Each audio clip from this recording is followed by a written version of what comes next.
Haïti, séance animée hier matin au Conseil économique, social et culturel. La question des remblais illégaux sur le littoral a mis le feu aux poudres. Le projet de loi du pays vise à régulariser la situation de propriétaires qui ont fait construire des remblais sans autorisation.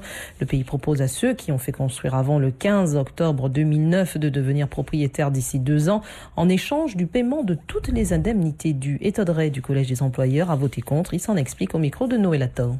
On ne peut pas donner l'absolution à des délinquants. Le problème, il faut le prendre au départ. Quand il y a une infraction, il faut la constater et la faire arrêter immédiatement. Or, là, on a toujours laissé pourrir les choses et on arrive à cette situation-là. Donc, à un moment donné, il va falloir prendre le taureau par les cornes. La solution, c'est la remise en état des lieux, c'est tout. Il n'y a pas d'autre façon de faire. Le projet de loi du pays a finalement été adopté. Le calme est revenu dans l'après-midi avec l'adoption à l'unanimité d'une autosaisine du CESC sur l'avenir de la Polynésie française face à une gouvernance durable de son patrimoine marin.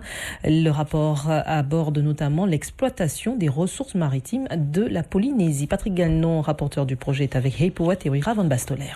Les terres rares, puis des nodules polymétalliques. Nous avons fait des recherches, effectivement, trouvé des milliers de tonnes qui sont dans les océans. On fait appel à la France pour leur dire qu'il faut qu'à un moment donné, on puisse exploiter. Alors l'article 47, régit la Polynésie française, dit que les fonds marins, c'est de compétence d'État. On recommande que ce soit quand même la Polynésie française qui puisse en profiter.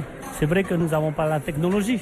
Je crois savoir que dans 2 semaines, il y a un représentant de l'État qui vient sur le pays pour justement réviser notre statut. Je pense que c'est un bon appel de la part du CSC de dire que l'article 47 est extrêmement important. Il faut peut-être le réviser en faveur de la Polynésie française. Il n'est pas normal que les richesses au fond de l'océan, dans notre zone économique, ne bénéficient pas aux Polynésiens. Ça me paraît tellement une évidence que l'État ne peut pas dire non.